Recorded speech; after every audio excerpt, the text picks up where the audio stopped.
Hi, a lot of interior designers, Symphony Kitchens, EDK Joinery, Interior Designer 2009, Design Emis. Wow, all my coworkers. So this week I was at the Leducation conference in New York about lighting. It was super interesting. Things I already knew, things that I knew and I forgot, and then new things. So hopefully I can bring a little bit of knowledge to you guys today. So what I'm really passionate about is combining well-being, health, and design. I don't just do design for the aesthetics of it. I think it's the case of a lot of interior designers. It's how do we feel better at home, not just how do we make our homes look like hotels. So lighting is a huge part of that. And often it's either misunderstood or it's disregarded or it's not considered as important as plumbing or furniture, but it is so important, and let me explain to you why. I spoke a little bit about lighting in my video on November 18 of 2020. That was a long time ago. It's the video of me in a red top and a black hat. It's easier to see on my feed. That was a little introduction about light and circadian rhythm.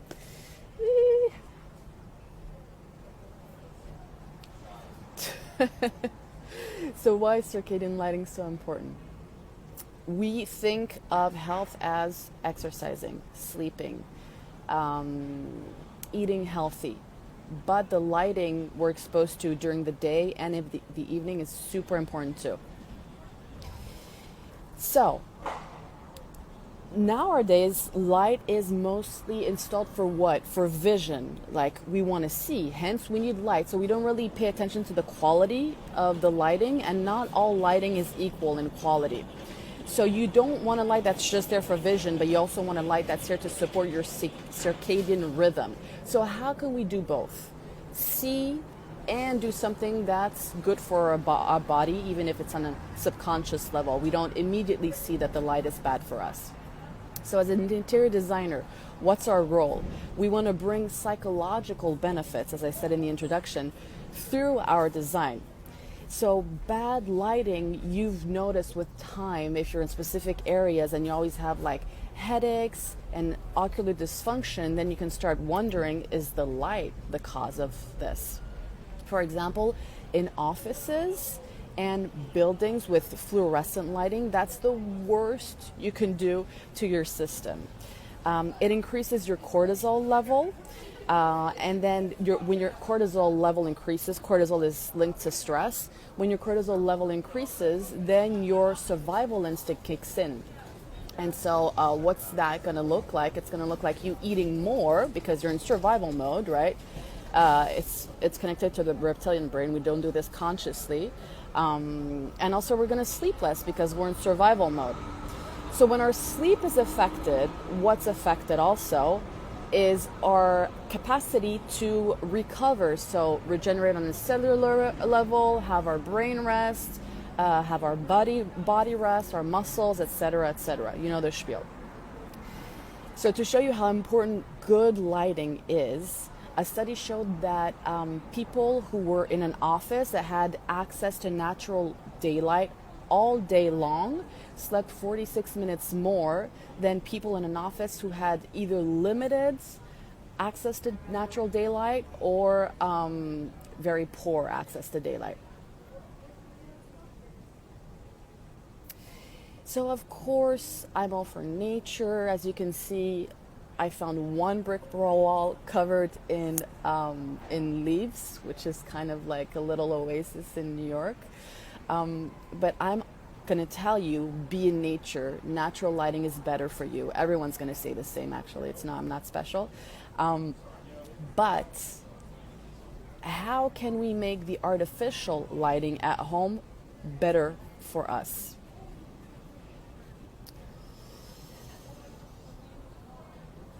So A quick reminder about the circadian rhythm. What is it? We are cyclical beings, and our bodies work with the sun in periods of 24 hours. This rhythm signals to our body different functions. It's time to wake up, it's time to sleep, it's time to eat, it's time to rest. So with the evolution, this kind of changed, because before we used to live with the sun. We didn't have artificial lighting, so we would be active when the sun was up. We would rest when the sun was down. With artificial lighting, our cycles got disrupted because we keep working when the sun is down. It's not necessarily a bad thing, that's how we have to live, but it's not our natural functioning of our body, of our system. So we're going to see 3 different steps. What is good for you in the morning, what's good for you during the day, and what's good for you in the evening. So we've all heard this before. Ideally, you have to go to bed and wake up at the same times, whether it's during the week or during the weekend. I don't do that, so I can't tell you you have to do that. That's what science tells you need to do. I can't get up the same time during the week and during the weekend, and I'm not going to say no to my social life just because it's good for my circadian rhythm. But I try to compensate it in other areas. So unrelated to light, before I start, in the morning, what's really bad for your system is the alarm clock. And if you're lucky enough to be able to wake up without an alarm clock, that's amazing. Why? Because the alarm clock disrupts your natural cycles of sleep. When I do need to put an alarm clock, which is really rare because I kind of organize my days around the fact that I don't have to wake up in a time that's not natural for me. This is going to keep happening. We're gonna go with the flow. My phone's going to keep falling. It's okay.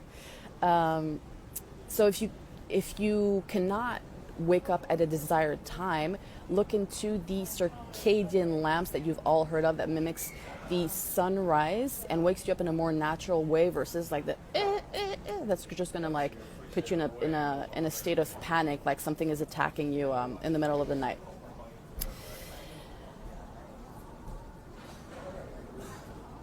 So in the morning, what happens? Our brain stops producing melatonin. Melatonin is the hormone of sleep. So it stops producing that hormone and signals you that it's time for you to wake up and be active, be productive. So between 7 a.m. and 12 p.m., you need to expose your retina, rétine in French, I hope I'm pronouncing correctly, the part in your eye, to not direct sunlight, but bright sunlight. Don't go blind. Natural is best. Artificial is good too. For example, if you wake up before sunset, bright lighting in the morning is what you need to wake up your brain. So in the morning, our retina is less sensitive, so it needs more exposure to light. And when I say more exposure to light, it means a full spectrum light, like a white light. White light is typically the sun. And that light, the quality of light, is measured with SPD, which is spectral power distribution, and CCT, correlated color temperature. That's how you measure the quality of the light. During the day, you want to stay in contact with the natural light, because if you don't have contact with good source of lighting, it's going to make you sleep. For example, this week I was in conferences rooms every day at the Hilton Hotel Midtown next to Times Square in Manhattan. It was bad enough to be in Times Square, but to be in the Hilton, these big hotel chains are not built around aesthetics. Forget about it. Don't get me started, but they're definitely not built around like sound isolation between rooms. And in conference rooms, the lighting, you're in rooms that are in the middle of the floor, so you don't have access to windows, and you're sitting in conference rooms with artificial lighting that's like neons, resembles nothing like a natural light. So what happened is every time I would sit in a conference, I would start falling asleep. Not because the speaker was boring. The speakers were really interesting. I chose the conferences I went to. But that lighting just makes your brain go to sleep. So I had to find systems to kind of keep me awake. So during the day, high level of illumination at eye level or above, which means sources of lights that come from above. So the sun or ceiling lighting. So the peripheral vision is stimulated. You want indirect and direct lighting. Again, direct lighting does not mean go look at the sun directly. I don't know if that's good or bad for you, but it doesn't feel good, so don't do it. During the day, you want to take regular breaks outside of your building to expose yourself to natural light. If you expose your brain enough during the day to either natural light or artificial light that's adapted to your body, then your brain is going to be fully stimulated during the day, and then at night you're going to be tired and you're going to fall asleep correctly. Hi, Juliet. In the evening, what do you want to do? We want red lights. So when I talk about red light, it doesn't mean like the color of red light, like you're in a nightclub. Red light means longer wavelengths of the lights. And because our retina is less sensitive, our retina is more sensitive in the evening, which means you want to reduce the exposure to blue light. So blue light, we all know what that is. It's all the screens, TV, iPhone, iPads, iMac, you name it. But exposure to red light, you have to increase that. So the red light can be selected through the different light bulbs or the different smart lighting system you choose. We'll see that a little later.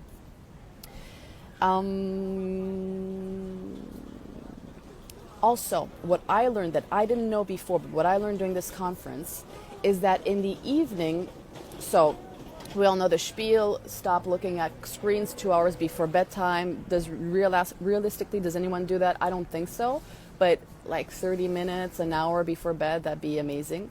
So what I learned is also in the evening, you want to have lighting that's below the eye level to not have too much stimulation.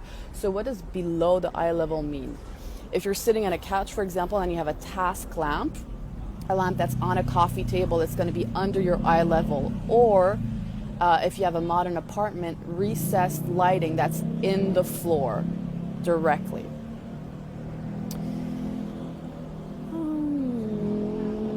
Also, of course, the lighting that has longer wavelengths are, meaning red lights, candles, fireplaces. We all have that feeling when we get next to a fireplace and candles of we start to fall asleep, because that type of light is relaxing for us. It's going to make you want to go to bed versus the super bright ceiling lamps that you're supposed to use during the day if you don't have natural light.